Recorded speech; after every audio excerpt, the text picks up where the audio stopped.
नमस्कार माझ्या बालमित्रांनो, कसे आहात तुम्ही? मजेत ना? मी आहे शालिनी हुबलीकर आणि माझ्या हुबलीकर्स मराठी चॅनलमध्ये तुम्हा सर्वांचं खूप खूप स्वागत आहे. आज मी तुम्हाला शिकवणार आहे हिंदीचा जो इयत्ता 5वीचा जो तिसरा धडा आहे, योग्य चुनाव.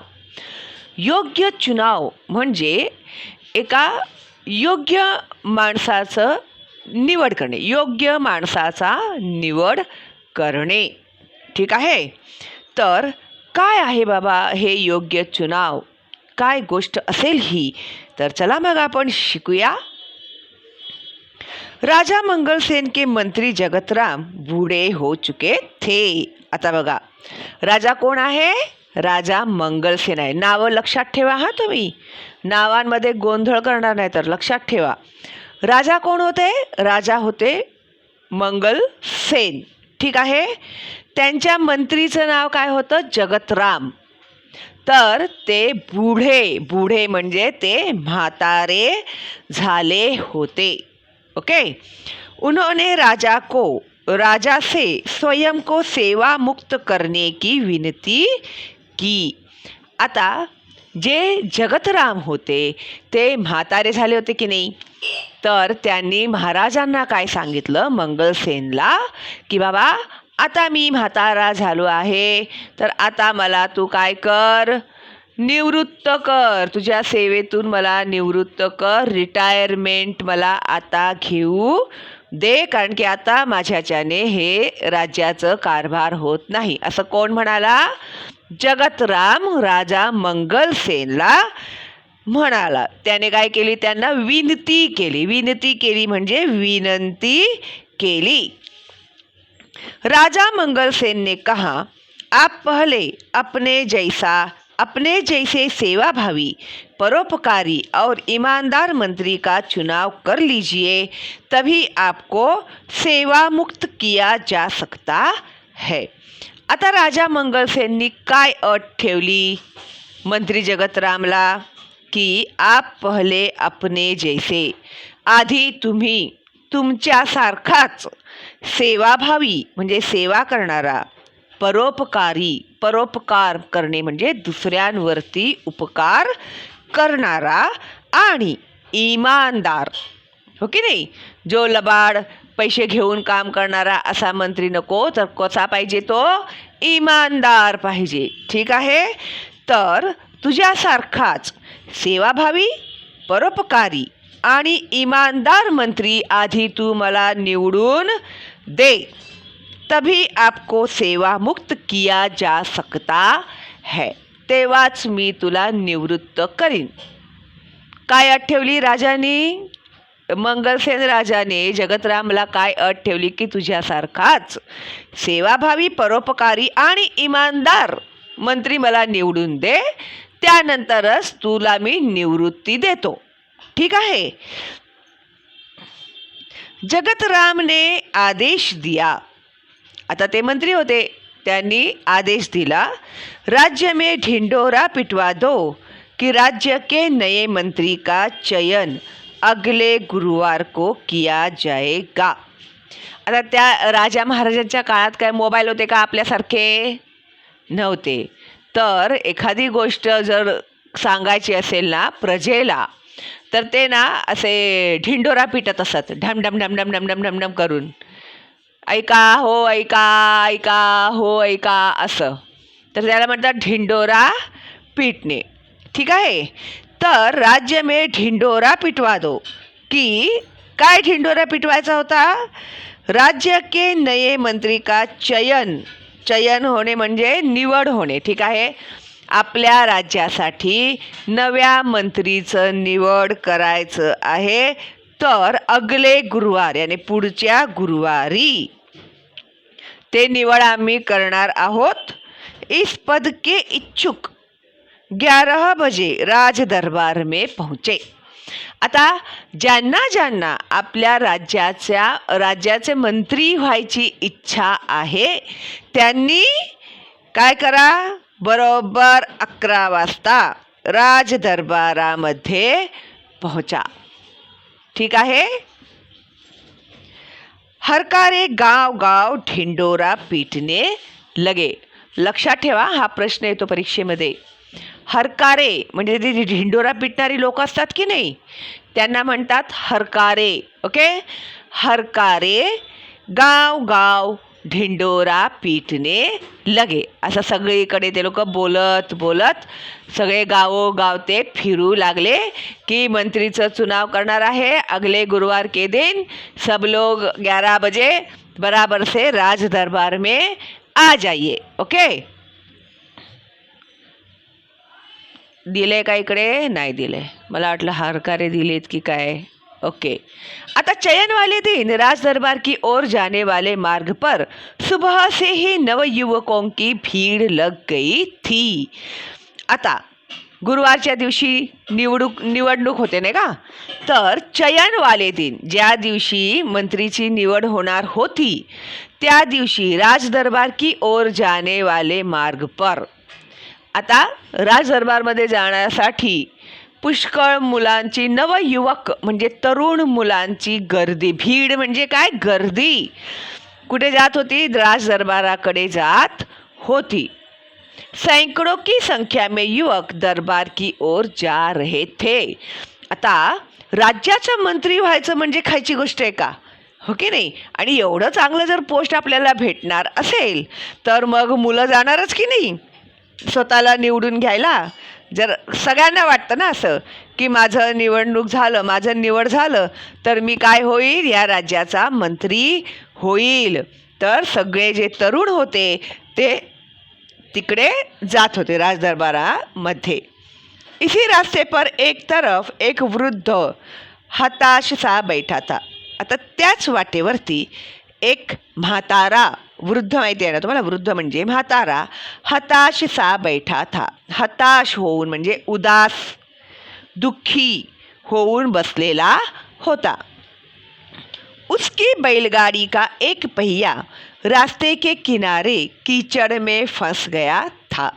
आता का तो डोकं पकडून बसला होता दुःखी होऊन? कारण की त्याची जी बैलगाडी होती त्या बैलगाडीचा जो पहिया म्हणजे चाक असतो ना, एक चाक, तो चाक चिखल झालेल्या खड्ड्यामध्ये अडकला होता.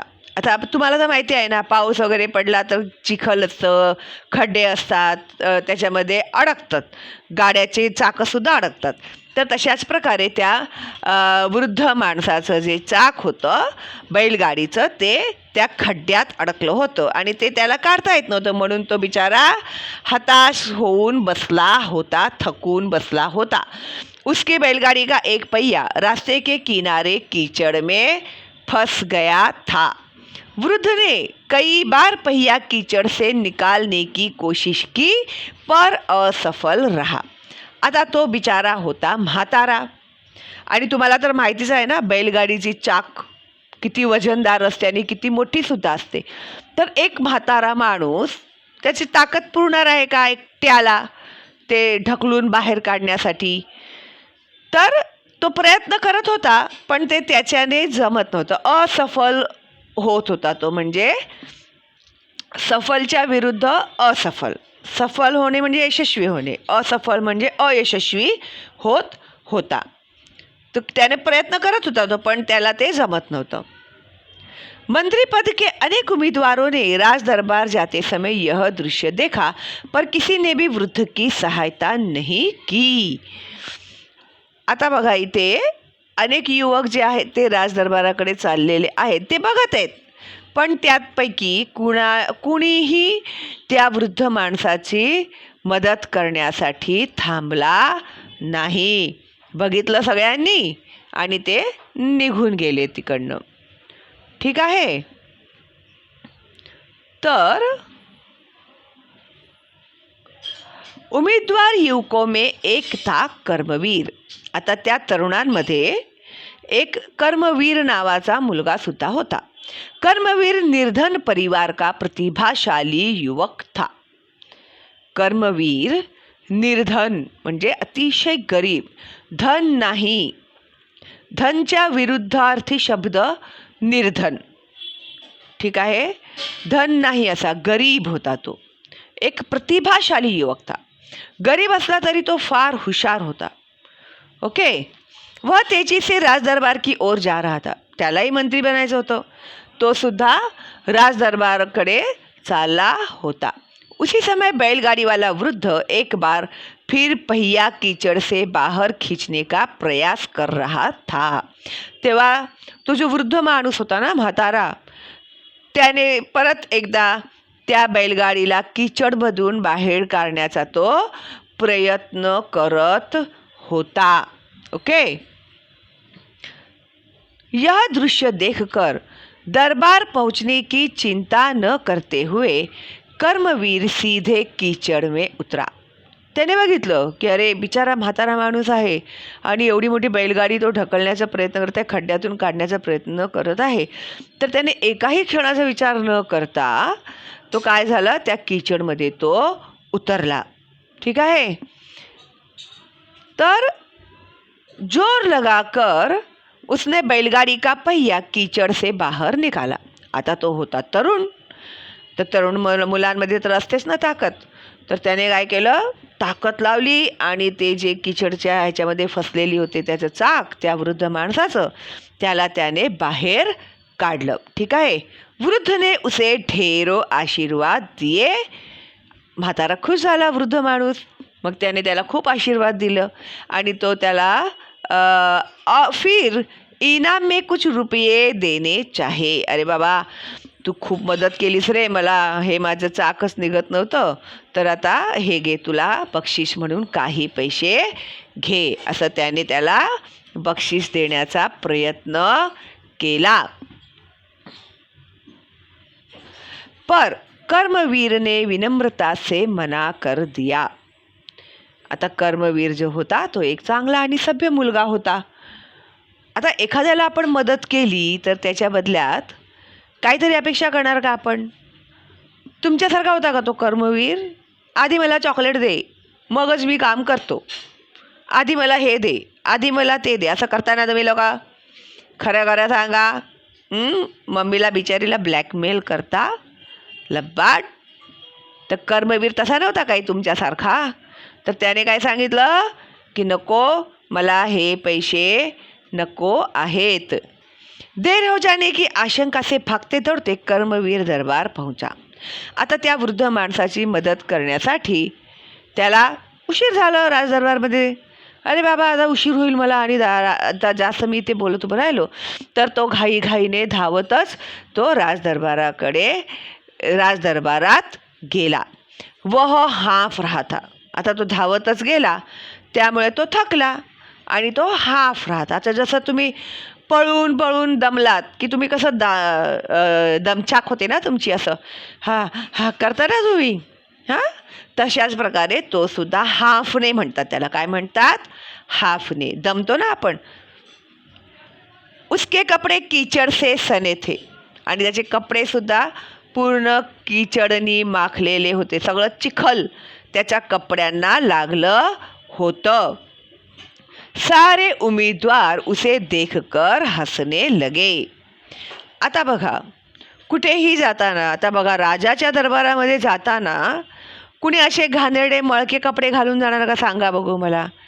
आता तुम्हीच बघा, लग्नाला जाताना, पार्टीला जाताना किती कपडे काढता. मला वाटतं जवळजवळ पूर्ण कपाटच काढता तुम्ही बाहेर, हो की नाही? मग मी हे घालू, हे घालू, ते घालू, हो की नाही? करता की नाही असं तुम्ही? आणि मग सगळ्यात छान कपडे घालून मग रुबाबात जाणार पार्टीमध्ये, लग्नामध्ये, हो की नाही? तर आपण काय विचार करतो? आपण किती चांगले कपडे घालणार आणि आपल्याला सगळे बघणार असा आपण विचार करतो की नाही? आणि राजाच्या दरबारामध्ये जाताना मळकट कपडे, आणि तो धावतच गेला आणि थकलेला भागलेला मळकट कपडे घातलेला, तर त्याला बघून सगळेजण काय करू लागले? हसू लागले. अरे काय मूर्ख माणूस आहे, राजाच्या दरबारामध्ये असे घाणेरडे कपडे घालून आलेला आहे, असं करून सगळे जे युवक आले होते ना निवडणुकीसाठी, तर ते त्याला बघून हसू लागले. तभी बैलगाड़ी वाला वृद्ध भी वहाँ पहुँचा. तेव्हाच तो जो बैलगाडीवाला जो म्हातारा होता तो सुद्धा तिथे राज दरबारामध्ये पोहोचला. वह वृद्ध कोई और नहीं बल्कि स्वयं मंत्री जगत राम थे. बघा, तो म्हातारा दुसरा तिसरा कोणी नाही तर मंत्री जगतराम होते। उन्होंने सारी घटना राजा को सुनाई। फिर जगतराम ने राजा से कहा। आता जे जे काही घडलं होतं की नाही त्याने सांगितलं। म्हणजे मी तिकडे बसलो होतो, बैलगाडी मुद्दाम मी त्या खड्ड्यामध्ये अडकवून तिकडेच बसलो होतो आणि हे तरुण सगळे माझ्या समोरून जात होते, पण कुणीही माझ्या मदतीला आलं नाही। पण हा मुलगा माझ्या मदतीसाठी आला आणि त्याने विचारही केला नाही की माझे कपडे खराब होतील, काय होईल। त्याने फक्त एकच विचार केला की आता मला काय करायचं आहे, या वृद्ध माणसाची मदत करायची आहे आणि काहीही स्वार्थ न ठेवता त्याने त्याची मदत केली। ठीक आहे। तर महाराज, कर्मवीर में वे सारे गुण है जो राज्य के मंत्री के लिए आवश्यक है। वृद्ध माणसाने त्याला पैसेही देण्यास, इनाम देण्याचाही प्रयत्न केला, पण त्याने मनाई केली, हो की नाही। लगेच घेतले का त्याने? अरे वा, बक्षीस दे दे दे, टाकले का खिशात त्याने पैसे? नाही ना। मग तर त्याने त्यालाही मनाई केली। कधीही आपण कुणालाही मदत करतो तर ती निस्वार्थ भावनेने केली पाहिजे। आपल्याला असं नाही विचार केला पाहिजे की आपण ह्याला मदत केली तर हा मला काय देईल, तर ह्या मदतीला काहीही अर्थ नाही। तर ते सुद्धा त्याने नाकारलं, बक्षीससुद्धा त्याने नाकारलं। सारी बातें जानकर राजा मंगलसेन बहुत प्रसन्न हुए। उन्होंने कहा, जो सामान्य आदमी की पीड़ा से दुखी होता है। आता मंत्री जगतराम जे होते ते मी मंत्री आहे म्हणून बसले होते का तिकडे बैलगाडी घेऊन? नाही, तर सगळेच धावले असते त्यांना मदत करायला, हो की नाही। तर त्यांनी वेश पालटून एका गरीब सामान्य माणसाचे कपडे घालून ते तिकडे बसले होते। आता राजा काय म्हणतोय ते लक्षात ठेवा। जो व्यक्ती सामान्य माणसांच्या त्रासाला स्वतःचा त्रास समजतो आणि जो सामान्य आदमी की पीड़ा म्हणजे दुःख, कष्ट, त्रास से दुखी होता है, उसे दूर करने का प्रयास करता है। आता नुसतं दुखी होऊन चालणार आहे का? कर्मवीरने बघितलं, अरे रे बिचारा म्हातारा, त्याचं चाक अडकलेलं आहे रे बाबा किचडमध्ये, बिचारा आता कसं करेल काय माहिती, असं विचार करून निघून गेला का तो? नाही ना। तर त्याचं ते अडचण जी होती त्याची ती दूर करणे तेवढंच महत्त्वाचं होतं ना। तर लगेच तो उतरला की नाही किचडमध्ये आणि लगेच त्याने त्याची चाक काढले की नाही बाहेर धक्का मारून गाडीला। तर जो सामान्य आदमी की पीड़ा से दुखी होता है उसे दूर करने का प्रयास करता है, त्याचं कष्ट दूर करायचा प्रयत्न करतो, वही राज्य के ऊंचे पद पर बैठने का अधिकारी होता है। तोच राज्याच्या उच्च पदावर बसण्याचा लायकीचा असतो, अधिकाराचा असतो, योग्य व्यक्ती असतो। जगतराम जी ने योग्य व्यक्ति का चुनाव किया है। आज से कर्मवीर राज्य के नए मंत्री होंगे। आणि अशाच प्रकारे कर्मवीरची परीक्षा घेतली गेली, म्हणजे सगळ्याच तरुणांची परीक्षा घेतली गेली। मंत्री जगतरामने ही काय घेतली? त्यांची परीक्षा घेतली की जो माणूस खरोखर येऊन त्याला मदत करेल, आणि त्याच्यावरूनच माणसाची पारख होते ना की कसे माणूस आहेत, हो की नाही। तर अशा प्रकारे कर्मवीरची निवडणूक करण्यात आली आणि हा योग्य चुनाव, हा धडा जो आहे आपला तो झालेला आहे पूर्ण। आणि हे कोणी लिहिलं होतं? सुधा शर्मा यांनी लिहिलं होतं। बघा इथे राजदरबार म्हणजे चित्र दाखवलेलं आहे। इथे बघा मंत्री जगतराम सांगत आहेत, हा आहे कर्मवीर, आणि हे जे इतर तरुण आहेत जे माना खाली घालून उभे आहेत, जे आधी हसत होते कर्मवीरवरती, आणि कर्मवीरचंच निवड करण्यात आलं मंत्रिपदासाठी। ठीक आहे। तर ह्यालाच म्हणतात प्रसंगावधान। प्रसंगाला अनुसरून आपण आपला व्यवहार केला पाहिजे। ठीक आहे। आणि त्याच्यामध्ये कोणत्याही प्रकारचा स्वार्थ नसला पाहिजे। ठीक आहे। तर अशा प्रकारे हा धडा आपला झालेला आहे पूर्ण. ह्याची प्रश्नांची उत्तरं ना मी शालिनी हुबलीकर चॅनलमध्ये दिलेली आहेत. तर तुम्ही शालिनी हुबलीकर चॅनल सबस्क्राईब करा केलं नसेल तर. तो माझा इंग्रजी माध्यमातील मुलांचा चॅनल आहे. आता हे जे मराठी माध्यमातील मुलं आहेत त्यांच्यासाठी हा माझा नवीन चॅनल असल्यामुळे अजून तेवढे व्हिडिओ झालेले नाही आहेत माझ्या या चॅनलमध्ये. तर मी लवकरच अपलोड करत आहे तुमच्यासाठी सगळे व्हिडिओ. पण वेळ न वाया घालवता जे विद्यार्थी सेमी इंग्लिशचे आहेत त्यांनी सायन्स आणि गणित जे आहे ते शालिनी हुबलीकर चॅनलमध्ये शिकायला सुरुवात करा. ठीक आहे, कारण की आपल्याकडे वेळ कमी आहे. ओके, तर लगेच सबस्क्राईब करा. आणि इंग्रजीचे जे आहेत सेमी इंग्लिशची जी मुलं आहेत त्यांच्यासाठी सायन्स 1ली ते 10वी आणि गणित एक्सप्लेन केलेलं आहे. ठीक आहे. आणि या मराठी चॅनलमध्ये जर तुम्ही नवीन आहात तर लवकर सबस्क्राईब करा माझं चॅनल आणि बेलचा आयकॉन टॅप करायला विसरू नका. ठीक आहे, म्हणजे तुम्हाला माझ्या लाईव्ह स्ट्रीमचे नोटिफिकेशन्स भेटतील आणि जे माझे नवीन व्हिडिओ येतील त्याचेसुद्धा नोटिफिकेशन्स भेटतील. ठीक आहे, चला तर मग आपण भेटूया लवकरच पुढच्या व्हिडिओमध्ये. तोपर्यंत घरीच राहा आणि सुरक्षित राहा. आणि हां, लाईक करायला विसरायचं नाही. जेवढे जास्त तुम्ही लाईक देणार ना मला तेवढे फटाफट मी व्हिडिओज अपलोड करत जाईन तुमच्यासाठी. ठीक आहे, चला मग, बाय बाय.